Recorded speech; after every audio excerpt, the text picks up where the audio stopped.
Ministerio Los Timoteos presenta un nuevo video. El día de hoy hablaremos acerca de los oficios de Cristo, otro video como parte de nuestra doctrina de Cristo. Comencemos. Para comenzar con el video de hoy, quisiera que analizáramos la foto que tenemos en pantalla. Y te voy a preguntar, ¿crees que esta es la parte del cuerpo de un animal, una planta o una fruta? Tiempo de pensar esta pregunta trivia. Si has respondido que es la parte de un animal, estás en lo incorrecto. Si has respondido que es una planta, estás en lo incorrecto. Pero si has respondido que es una fruta, estás en lo correcto. Pues estamos hablando del interior de una piña. A veces puede ser un poco difícil reconocerla, pero científicos se han dedicado a estudiar lo fascinante que es el interior de una piña y puede que en estos momentos estés preguntándote por qué estamos viendo esta imagen en pantalla, y es porque vamos a hablar de aspectos fundamentales que a veces pasamos por alto, así como este de la piña, que tenemos muy presentes. Todos sabemos que es una piña, todos hemos visto piñas, pero no nos detenemos a verlas con cautelosidad, ¿verdad? Entonces hoy vamos a plantearnos ese objetivo y quisiera que empezáramos con esto. Comúnmente la piña, o como tal científicamente, no comúnmente, se le conoce como Ananas comossus, y en otros idiomas, si estudias idiomas, si quieres buscar en Google, vas a darte cuenta que ananas es la palabra para la piña en otros idiomas. Nosotros le decimos piña, pero otros idiomas le dicen ananas. Puedes mirar en qué idiomas se le dice ananas, como dato curioso. Sabemos que son frutas que son nativas del Neotrópico, que ya habían sido distribuidas por todo el Caribe cuando Cristóbal Colón llega, ¿verdad? Y las encuentra. Él intenta llevarlas a España, ¿verdad? Intenta llevarlas allí a Europa porque eran muy comunes en el Neotrópico, y en una de las flotas en las que Cristóbal Colón estaba viajando, se sabe, es una historia como tal conocida, que la piña, una de las piñas que él llevaba, estaba a punto de pudrirse, ¿verdad? Pero no se pudrió, y esto maravilló a las personas. Dijeron, wow, esta fruta es deliciosa, es increíble. Y el rey Fernando, porque recordemos que Cristóbal Colón estaba haciendo expediciones para la monarquía en España, el rey de la época era Fernando. Si sabes y estás interesado en historia, sabrás que el rey Fernando y la reina y todas las personas de la monarquía de España financiaban estos viajes.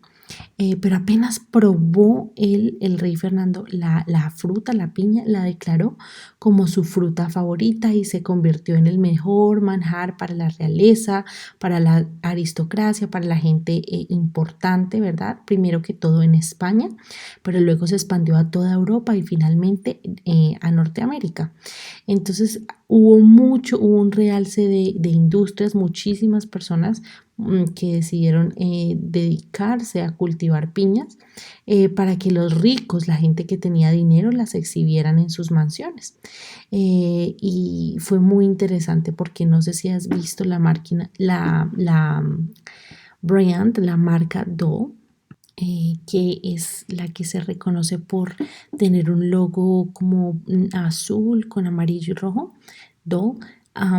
Ellos, y aquí ves en pantalla algunas imágenes, el como creador y el que impulsó muchísimos esfuerzos por cultivar y mejorar el cultivo industrial de la piña fue James Dole, y en Hawái él comenzó a principios de los años 1900 a cultivar las piñas y a colocarlas también al alcance de todos. Esto como parte de nuestra introducción a la clase del día de hoy, reflexionando en que muchas veces vemos cosas que son muy comunes a la vista, muy conocidas por todos nosotros, pero muy pocas veces nos detallamos a ver la historia detrás de las cosas, lo profundo. Y eso es lo que quisiera que hiciéramos el día de hoy con la clase de los oficios de Cristo. Cristo tomó su oficio o dignidad con el fin de obtener la salvación para su pueblo. Y esto lo dice Primera de Timoteo 1:15, que Él quería darnos a nosotros la salvación. Y así es como nosotros fuimos considerados en ese plan y Él toma ciertos oficios que ahorita vamos a ver a continuación y el llamamiento que le hace el Padre a este a Cristo, me refiero a Cristo, el llamamiento que le hace, es un llamamiento que se liga totalmente a la salvación del hombre. Y hoy vamos a estudiar tres componentes del oficio de Cristo, que son tres oficios diferentes, distintos, que Cristo tiene. Y el primero es que oficio u ocupación. Ya sabemos que oficio es la ocupación de alguien, lo que hace la persona, a lo que se dedica. El primero de ellos es el oficio de profeta y este lo vas a encontrar en Deuteronomio 18:15. Por este componente, Cristo revela perfectamente, sin falla alguna, revela Cristo toda la voluntad del Padre, toda la voluntad de Dios. Y lo leemos, como decíamos, en Deuteronomio 18 del 15 al 17. Un día nuestro Dios escogerá de entre ustedes a un hombre que será profeta como yo. Cuando estábamos en el monte Horeb, ustedes me dijeron que no querían escuchar la voz de Dios ni ver el fuego desde donde Dios hablaba, pues no querían morir. Pues bien, nuestro Dios les dará el profeta que pidieron y ustedes deberán obedecerlo en todo. Si te preguntas qué versión estamos utilizando aquí, estamos utilizando la traducción al lenguaje actual para que se haga un poquito más comprensible, TLA. Deuteronomio 18:15 nos está hablando que Dios escogió a nuestro Señor Jesucristo como ese profeta entre nosotros, un profeta que vino y que es reconocido bajo varios nombres que veremos en color verde a continuación. El primero de los nombres que bajo la gran sombrilla o paraguas de profeta con los que se conoce a Jesucristo es el de maestro. Él es un maestro y esto lo confirma Mateo 23:7. Les gusta que la gente los salude en el mercado con gran respeto y que los llame maestros. Esta es la confirmación de lo que eran los maestros en Israel. No obstante, nuestro Señor Jesucristo nunca fue así. Él nunca buscó el favor de la gente ni ganarse la admiración de la gente. Aquí está haciendo un contraste, ¿verdad? Como eran las personas en esa época y cómo era el Señor Jesucristo como nuestro Maestro. Pero también es el apóstol de nuestra confesión. Y esto lo encontramos en Hebreos 3:1. Hermanos, Dios los ha llamado a ustedes para que sean su pueblo elegido. Por eso, pónganse a pensar seriamente en quién es Jesús. Él es nuestro apóstol y nuestro jefe de sacerdotes. Qué bonita esa última frase. Pónganse a pensar seriamente en quién es Jesús. Y ahí nos dice dos cosas. Jesús es nuestro apóstol y nuestro jefe de sacerdotes. También se le conoce como el ángel del pacto y esto nos lo va a confirmar Malaquías del 3 al 1, pero aquí puse el 2 también. Como ángel del pacto, el Dios Todopoderoso ha dicho, miren al mensajero de mi pacto, ustedes esperan su llegada y él ya se ha puesto en marcha. Lo estoy enviando delante de mí para que me prepare el camino. Cuando menos lo esperen, yo entraré en mi templo. Yo soy el Dios Todopoderoso a quien ustedes buscan. Mi mensajero ya viene, pero cuando llegue nadie va a poder resistir su presencia. Ese día nadie va a poder mantenerse en pie. Mi mensajero es como el fuego que purifica los metales, como el jabón que limpia la mugre. Él es el ángel del pacto. Jesucristo también es la palabra de Dios. Juan 1:1. Antes que todo comenzara, ya existía aquel que es la palabra. La palabra estaba con Dios y la palabra era Dios. Pero no solo es Jesucristo nuestro Maestro, el apóstol de nuestra confesión, el ángel del pacto y la palabra de Dios, sino que también es la sabiduría misma de Dios Padre. Y esto lo encontramos en Primera de Corintios 1:24. En cambio, para los que fueron elegidos por Dios, sean judíos o no, Dios ha manifestado su poder y su sabiduría en la muerte del Mesías que Él envió. Jesucristo es también el tesoro de la sabiduría y el conocimiento. Él es el tesoro de nuestras almas y en Él hallamos completa sabiduría y el conocimiento también. Todas las riquezas de la sabiduría y del conocimiento se encuentran presentes en Cristo. Colosenses 2:3. Como paréntesis podemos decir que Cristo es el tesoro más grande de nuestras almas, de nuestras vidas, porque en Cristo hallamos la salvación. Cuando estés orando, algo que puedes hacer es agradecerle al Señor por las riquezas de sabiduría y conocimiento que encontramos en Él. Gracias, Señor, porque tú me puedes permitir ser una mujer sabia si leo tu palabra. Gracias, Señor, porque me puedes permitir conocer la verdad que se encuentra en las hojas de la Biblia y me puedes permitir tener el conocimiento del Padre y de su plan de salvación. También vemos que Cristo en estos roles que él desempeñaba fue completamente Dios, pero también completamente hombre. Es decir, que mientras estaba desempeñando su labor en la tierra, su ministerio perfecto y sin mancha como hombre, también era Dios y en su esencia también estaba su divinidad. Pero a pesar de que tenía divinidad, vivenció o experimentó las trivialidades de la vida, las cosas difíciles, las dificultades, como hombre también en su cuerpo completamente. Todo esto para poder llegar a ser el profeta perfecto, que es Él. Él es nuestro profeta perfecto. Él tuvo que ser tanto Dios como hombre y fue necesario para Él que fuera Dios, o sea, Él tuvo que ser Dios para comprender y para ministrar perfectamente la voluntad de Dios.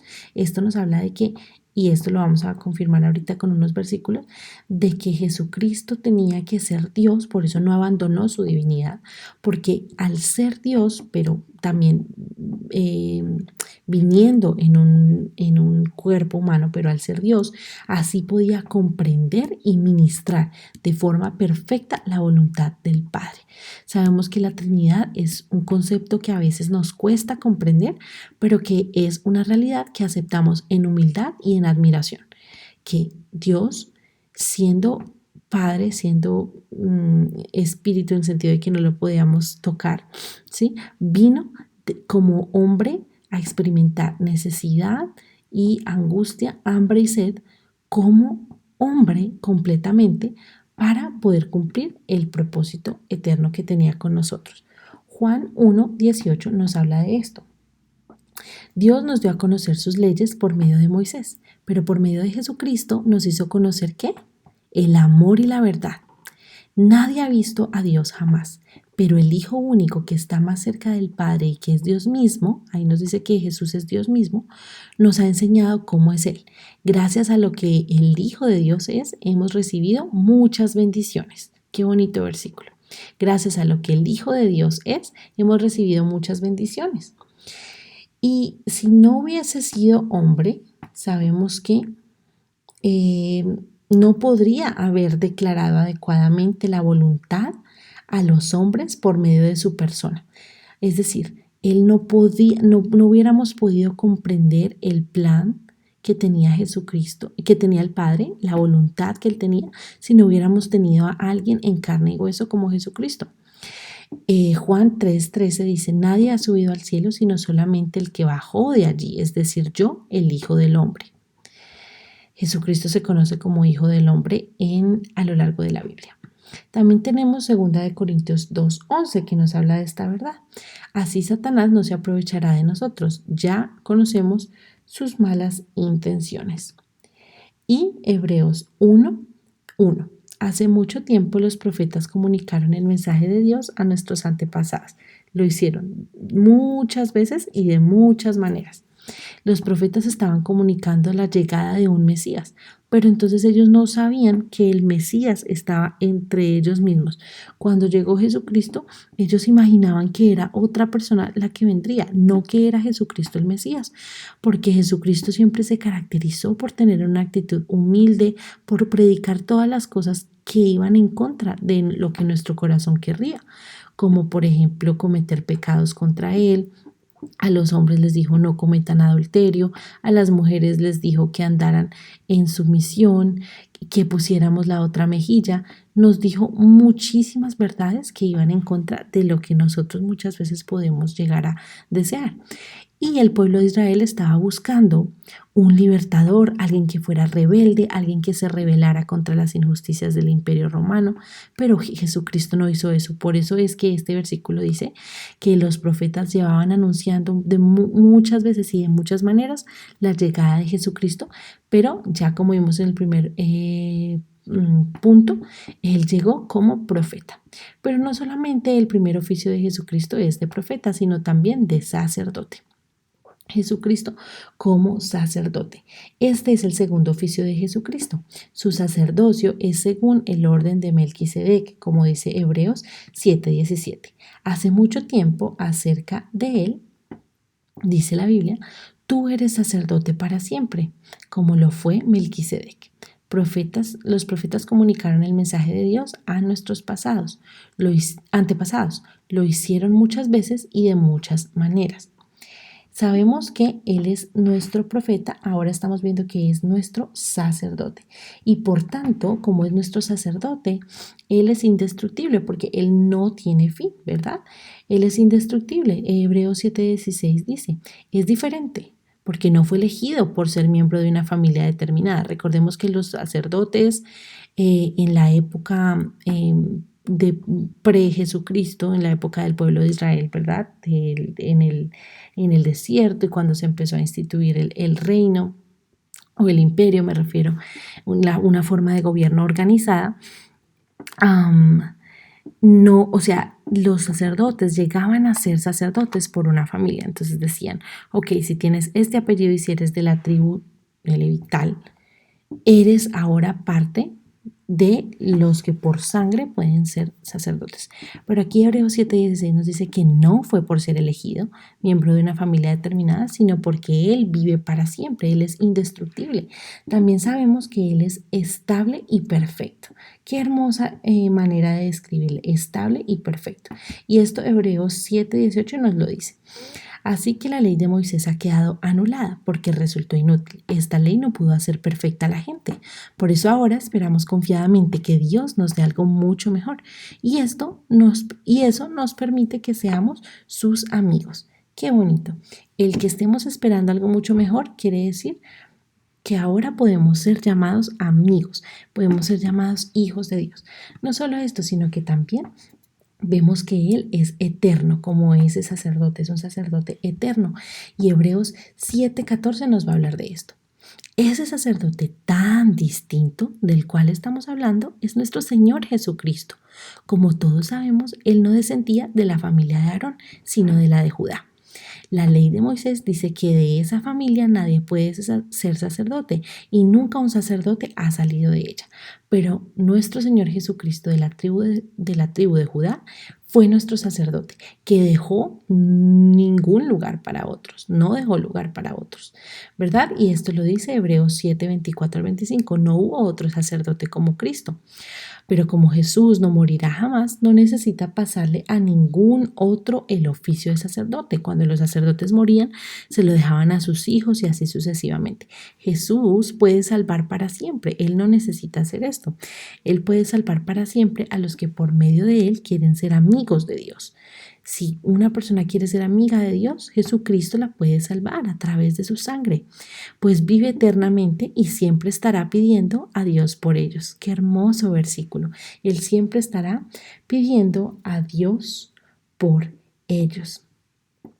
En la ejecución de su oficio sacerdotal, al él ser el sacerdote, Cristo como sacerdote es el sacerdote de su pueblo, de nosotros, en sus dos naturalezas, como dice Hebreos 5:6, tanto en su naturaleza humana como divina.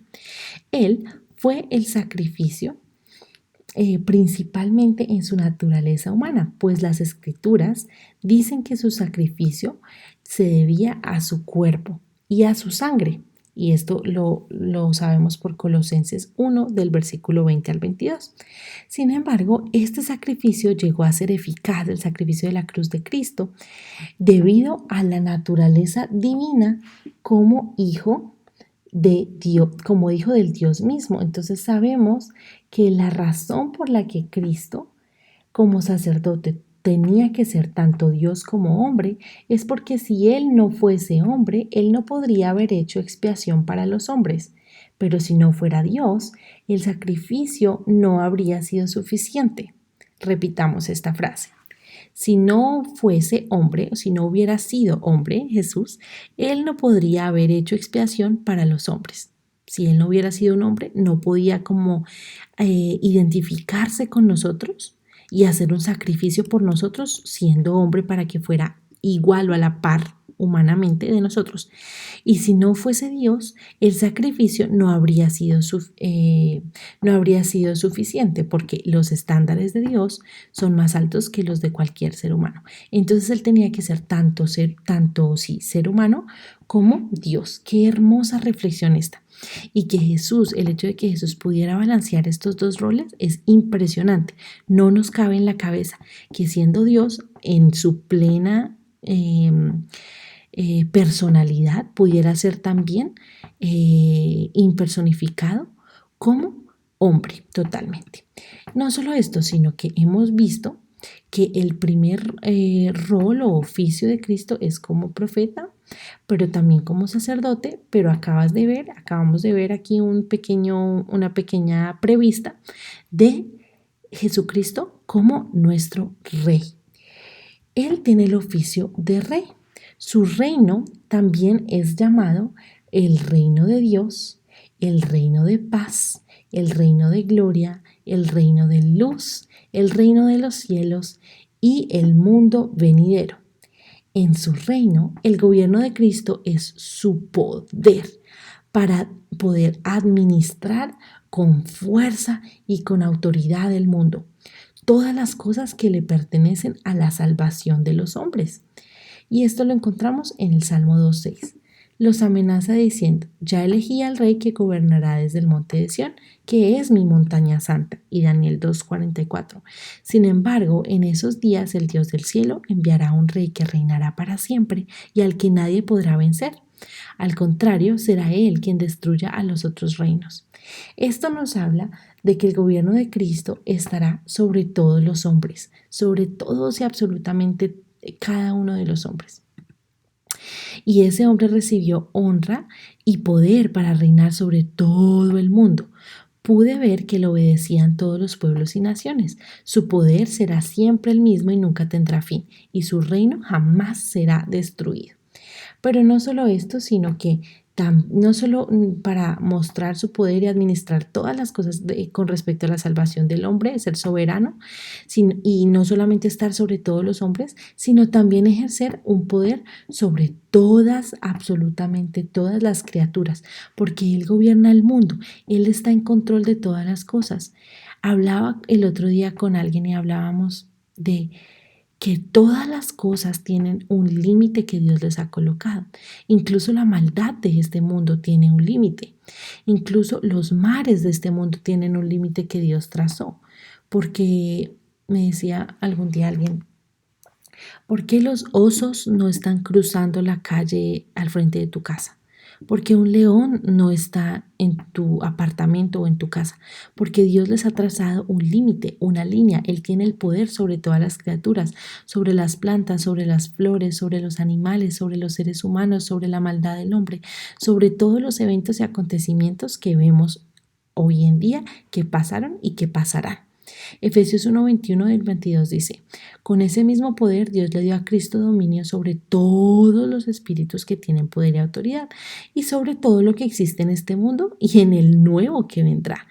¿Qué quiere decir? Que no solamente Cristo tiene el poder como el rey que es, de lo cual Mateo se encarga. Hemos visto en las clases que Mateo se encarga de mostrarnos a Jesucristo como Rey, pero no solo Él tiene el poderío sobre o en este mundo, sino que en el mundo que vendrá también. Él conoce cada una de las fibras que integran las frutas, los vegetales, las plantas del mundo. Él las conoce. Él está sentado en su trono como Rey. Él es el Rey. Aunque el mundo lo niegue, aunque no, a veces la maldad eh, nuble, nuble nuestra perspectiva de quién es Dios, Él sigue siendo, veámoslo o no lo veamos, el Rey del universo. Y para nosotros como herederos del reino, tenemos esa esperanza y es necesario que veamos a Cristo como el rey espiritual de nuestras almas, el rey, el Señor de nuestras vidas. Él usa o él administra la vida y la muerte eternas, vida eterna y muerte eternas, todo está en sus manos. Y Él es el Dios Rey, porque Él es el que gobierna la misma naturaleza que Él creó, la gobierna. Aquí en la clase de hoy hemos aprendido el oficio triple de Cristo, que anuncia verdades importantes, tres en particular que vamos a estudiar. Pero no lo olvides, los oficios de Cristo los vemos en tres partes: Rey, sacerdote y profeta. Fueron los que estudiamos el día de hoy. Pero hay tres verdades que quisiéramos estudiar también el día de hoy. La primera verdad que nos muestran estos tres roles que acabamos de ver es que identifica el estado del hombre y cómo éste tiene su remedio en Jesucristo. Nosotros como hombres sufrimos de la ignorancia, luchamos contra el pecado, luchamos contra la podredumbre de nuestro corazón, pero no tenemos un remedio como píldoras momentáneas que nos curan una enfermedad, sino que tenemos el mejor remedio para la más peor de las enfermedades. Tenemos el mejor remedio para la más peor de nuestras enfermedades. Escuché a alguien decir hoy, The heart of the problem is the problem in the heart. El corazón del problema es el problema del corazón. Y puede ser un juego de palabras que sea al principio como, ¿a qué te refieres? No entiendo, difícil de entender. Pero es cierto, la raíz del problema, the root, the cause, la causa principal del problema es nuestro corazón. Y por eso es que decimos que Él es el remedio eterno. Y esta frase me llamó muchísimo la atención porque es muy cierta. The heart of the problem is the problem in the heart. El corazón del problema es el problema del corazón. Y es por eso que encontramos nuestro estado y nuestro remedio en Jesucristo. Esto es lo que estos oficios nos hablan, de que sabemos cuál es nuestro estado, pero que también sabemos cuál es nuestro remedio. También el segundo punto es que la salvación se aplica al hombre. Es decir, que con la manera en cómo Cristo actúa de estas tres formas, como rey, como sacerdote y como profeta, el hombre queda sin palabras. O sea, es algo que es particular al hombre porque el hombre queda anonadado, queda totalmente sin palabras, porque cada uno de los roles y los oficios de Cristo se han cumplido a lo largo de la historia y tienen poder para la condición especial del hombre, para darle salvación.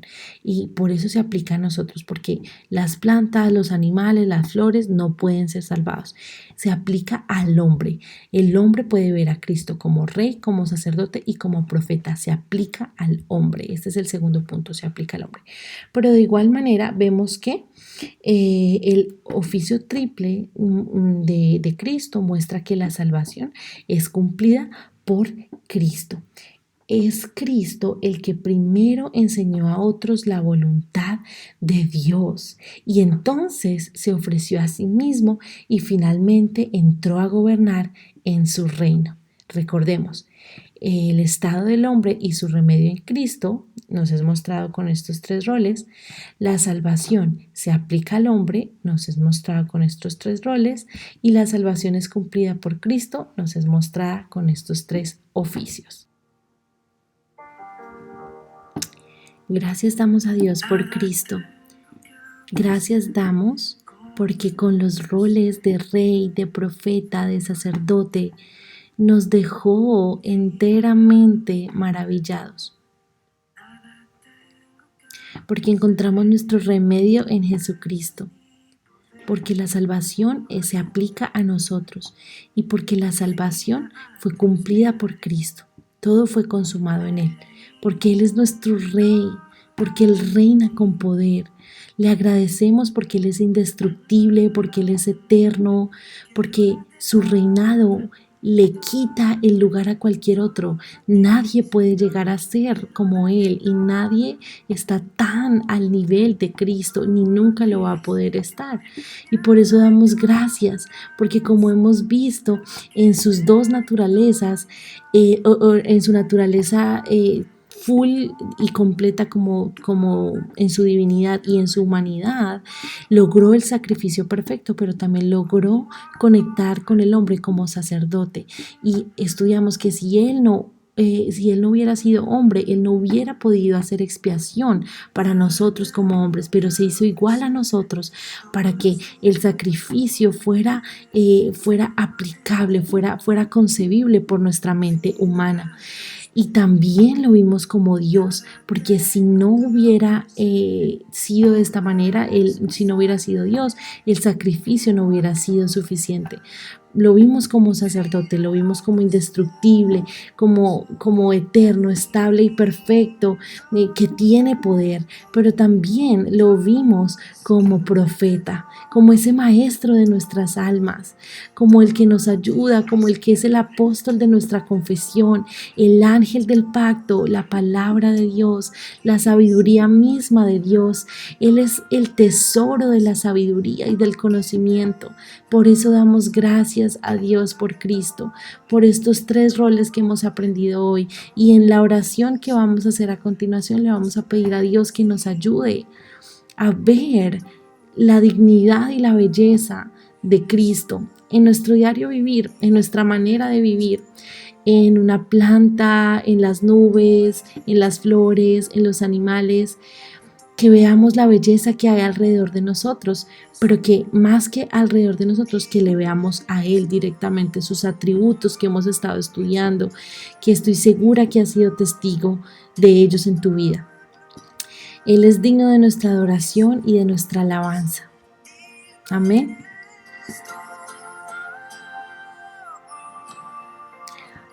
Para nuestra sección Memoriza, quisiera que memorizáramos 1 Corintios 15:57. Pero a Dios gracias que nos da la victoria por medio de nuestro Señor Jesucristo. Amén. Como parte de la sección Realiza, vas a buscar un cuadro real pintado al óleo, una demostración artística, una pieza artística o incluso un dibujo digital de esos que ahora las personas están haciendo con sus tabletas, con sus iPads, sobre la crucifixión de Jesús. Y vas a anotar el nombre del artista que lo hizo y el nombre de la pintura o del artista. O sea, de la pintura y del artista. Y luego en 3 frases vas a elegir una idea de nombre para el cuadro si pudieras renombrar el cuadro, si pudieras nombrarlo nuevamente. ¿Qué idea o qué nombre elegirías si lo pudieras nombrar? Pero tienes que relacionarlo con un hecho de la clase en particular, cualquiera. Una de las 3 verdades, uno de los 3 roles, una de las características de cada rol. Lo puedes relacionar con lo que tú desees, pero tienes que incluir el nombre del artista, el nombre del cuadro y el nombre de como tú le pondrías al cuadro con un hecho o fact de la clase del día de hoy. Gracias por estar aquí una vez más en nuestra iniciativa de clases de Ministerio Infantil Hispano Los Timoteos. Dios te bendiga.